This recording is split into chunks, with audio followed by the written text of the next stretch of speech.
plausible theory as to what took down the Air India crash. Now, there's a couple kinds of speculation. One is what might have happened based on what we've seen, and then what led up to something based on what we've seen. This is the second time.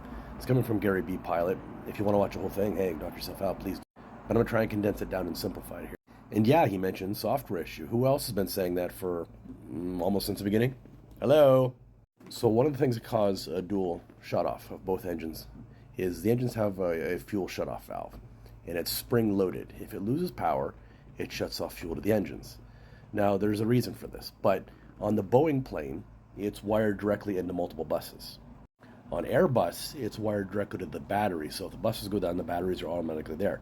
But at the Boeing, it's not. Now, according to the passenger, they lost power. Now, they have multiple power buses, but when the RAT deploys, that can take 1 or 2 seconds to get power back, which means 2 seconds of fuel loss to the engine. Now, this shouldn't happen, but the 787 has had 3 airworthiness directives related to the power supply system.